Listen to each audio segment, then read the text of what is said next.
The Trudeau government taking to the U.S. airwaves today in a counterattack on Donald Trump's trade policy. The Prime Minister and the Foreign Affairs Minister appearing on different U.S. talk shows, but their message was the same. Canada is prepared to defend its interests. For more, let's go to Tom Perry in Ottawa.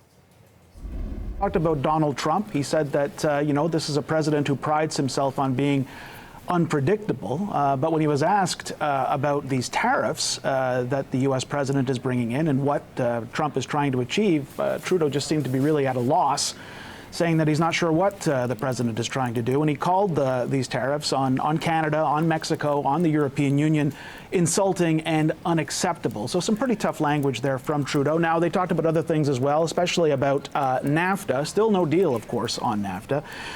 Trudeau did talk this week about how a deal was close, how he was really ready to go down to Washington and finalize things. Then he got a call from U.S. Vice President, the U.S. Vice President, saying that they wanted to put a sunset clause on the NAFTA agreement so that it would expire every 5 years. Now, Canada's always said that's unacceptable. Trudeau did talk about that in his interview today. Here's some of what he said. You don't sign a trade deal that automatically expires every 5 years. That's a non-starter for you. It's a non-starter. Well, you think about... You won't be at the table if that's on the table. No. You can think about investment. What company is going to want to invest in Canada if 5 years later there might not be a trade deal with the United States? Chrystia Freeland had a pretty similar message to what Justin Trudeau was putting forward, saying, that talking about how the United States is basing these tariffs on national security concerns, saying that it's just ridiculous to consider Canada a threat to U.S. national security. Also saying that by doing this, the United States isn't going to just hurt Canada, it's going to hurt itself. Here's some of what Chrystia Freeland had to say. The imposition of tariffs on Canadian steel and aluminum is going to hurt Americans first and foremost. And it is going to hurt all of those American companies that need Canadian steel and aluminum and will now face higher prices and will therefore be less competitive. It is going to hurt all of those American consumers who will have to pay more. Chrystia Freeland there just saying that, the United States, by imposing these tariffs, isn't going to hurt just its allies, it's going to hurt itself. The fear, of course, is that this is going to spark a global trade war, which at this point, Donald Trump doesn't appear too worried about. For a closer look at the fallout from these new tariffs, let's bring in our U.S. political panel in Washington. Joining us this week, Dave Leventhal with the Center for Public Integrity, Linda Feldman of the Christian Science Monitor. Nice to have you both on the program once again. So, Linda, I'll begin with you. Trump has cited national security when announcing these tariffs, not only on Canada, but also on Mexico, the EU, China. Is this really about U.S. security, or is this about leverage, or is this about the midterm elections in the U.S. come November?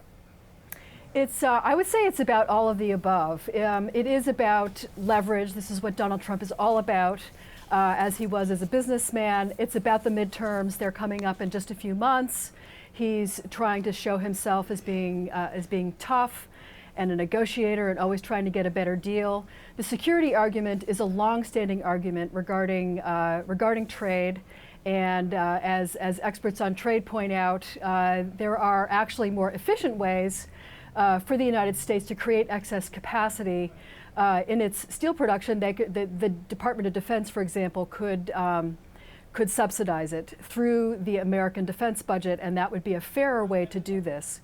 But this is Trump basically flexing his muscles as the gorilla in the room and trying to, show his dominance. Well, flexing his muscles, Dave, but I wonder about Trump supporters. Are they willing to go with the U.S. president on this? I mean, if you take, for example, U.S. agriculture, reportedly that's worth about $140 billion a year to the United States economy.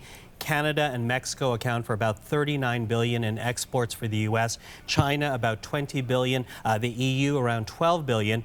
If there is a trade war, farmers in the Midwest who supported Trump will stand to feel the pain. Are they willing to go along with the U.S. president to achieve this leverage, this negotiating tactic?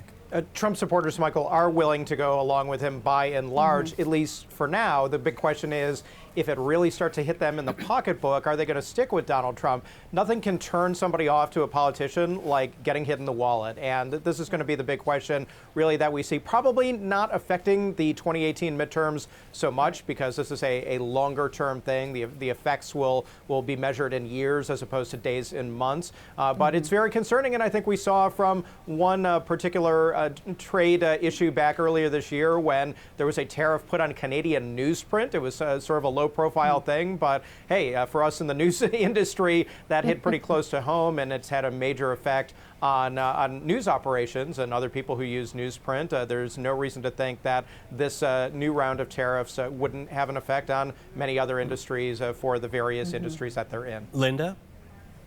Yeah, I agree. On the issue of American farmers, I saw an interview with a farmer who was solidly with Donald Trump and was not about to change his mind, even when presented with the facts about what tariffs could do to him.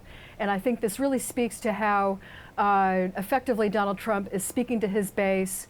He's turning his base against the news media. So when you see reporting about this issue and what could happen, his supporters are quite skeptical. And as Dave said, I think it will take a long time for them to really understand what these tariffs could do if they really do take effect.